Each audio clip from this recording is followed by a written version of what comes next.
inside the Niger Delta. In case you're just joining us, it's Inside the Niger Delta, the authentic voice of Nigeria's oil-rich region.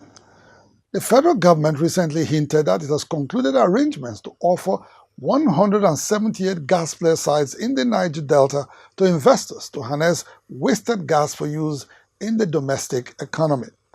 Nigeria's Minister of State for Petroleum Resources, Dr. Ibe Kachukwu, at a function organized recently in Yenagoa, the Bayelsa state capital, reiterated the federal government's resolve to vigorously pursue the objectives of its new gas policy. The planned handover of 178 gas flare sites to private investors is part of government's effort to utilize flared gas for economic growth. Already, the Federal Ministry of Petroleum Resources has received over 225 statements of qualifications from interested bidders and is set to move on to the next phase of the Nigerian gas flare commercialization program.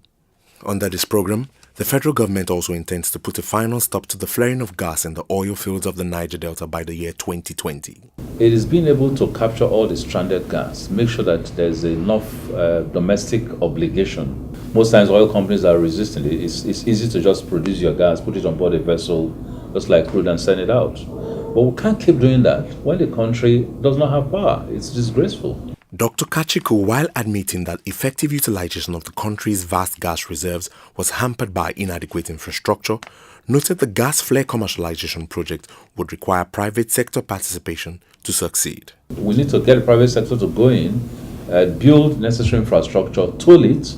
They will make money, the government will make money, the private sector will grow. We have actually started the virtual delivery with our two companies who are already far gone. They finished their phase one, did very well, they're getting to phase two.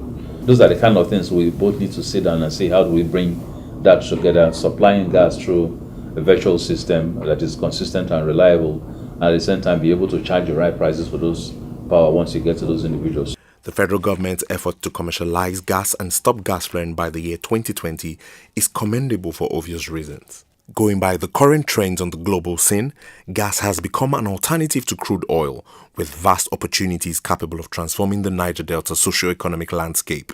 The federal government in September last year gazetted its gas master plan with the introduction of a new legislation known as the Flare Gas Prevention of Waste and Pollution Regulations of 2018. Among other objectives, the legal framework seeks to reduce the environmental and social impact of gas flares, protect the environment, prevent waste of natural resources, and create social benefits for the oil-producing communities. As provided in the regulation, the Nigerian gas flare commercialization program will be implemented with the introduction of higher penalties for the flaring of greenhouse gases in the country. To this end, the tax imposed on every 1,000 standard cubic feet of gas flared has been increased from a meager 10 naira to 720 naira for companies producing 10,000 barrels of oil in a day. And for companies producing less than 10,000 barrels of crude oil, a minimum of 180 naira has been imposed on each 1,000 cubic feet of gas flared in their operations. In the case of continuous flagrant breaches, as the regulation stipulates, there is a possibility of suspension of or outright termination of a producer's license. The federal government recently stated that it has achieved 75% compliance level and hopes to meet the balance of 25% through its gas flare commercialization and liquefied petroleum gas penetration programs. Obviously, the federal government's policy on gas utilization is most welcome, but would require creativity for its successful implementation. Perhaps the Trinidad and Tobago gas model offers a practical example of how Nigeria can overcome the challenge of gas underutilization. Consul General of Antigua and Barbuda in Nigeria, Ambassador William Wallace, says despite having the least gas deposit in the world, Trinidad and Tobago has effectively commercialized gas to benefit its citizens. In this tiny island country, gas is first supplied to individual homes and industrial parks to stimulate the economy before it is exported to earn foreign income. Whether it's ammonia, methanol, urea, etc., we have been utilizing the gas for development of the country, first and foremost. And what we export, which you would see in the model that I gave you, is the rest. Nigeria has it the opposite way around. You are exporting and then looking at what is left to then utilize industrially. No, Nigeria should be utilizing fully all the gas that they have, and they should stop the flaring, penalize heavily those who are still flaring gas, and capture that gas and make use of it for not only the benefit of the Niger Delta, but for the country as a whole. Because your power should be driven by gas. Trinidad's power, 99.9%, is driven by gas. There is no home owning a generator like you have to here, right? Electricity is supplied, and it is constant, and it is there, and that is because of the utilization of gas. So that is part of the Trinidad model on gas, where Trinidad is driven by power and energy through gas, and industrialization through gas. Nigeria has the opportunity, with so much reserves of gas, to be the economy of Africa and probably even the world.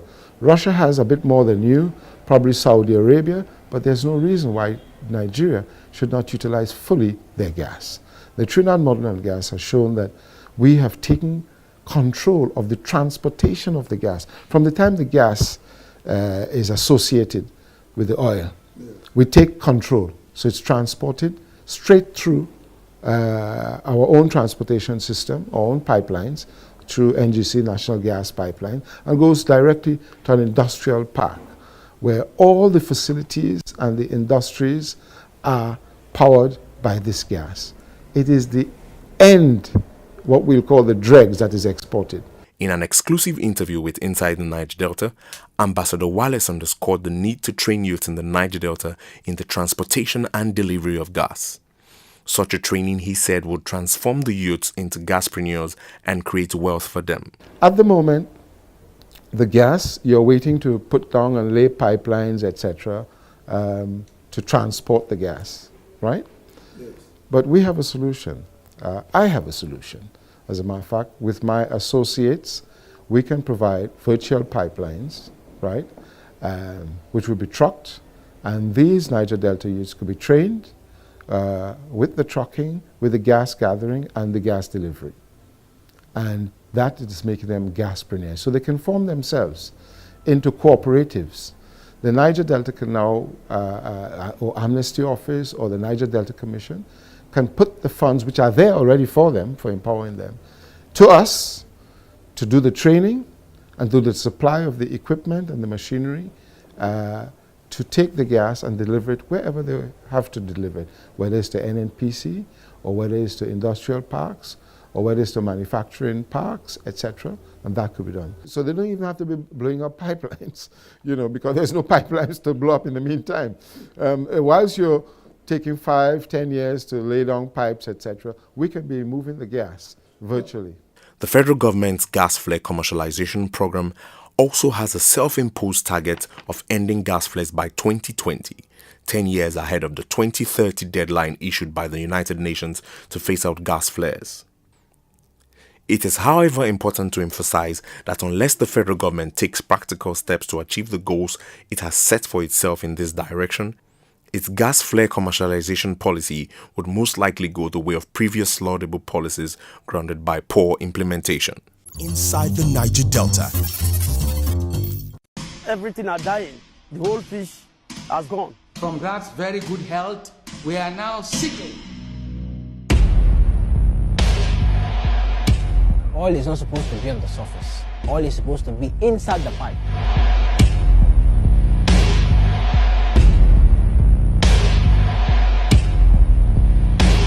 For them it is business, but for us it is our livelihood, our lives, our children, and our future.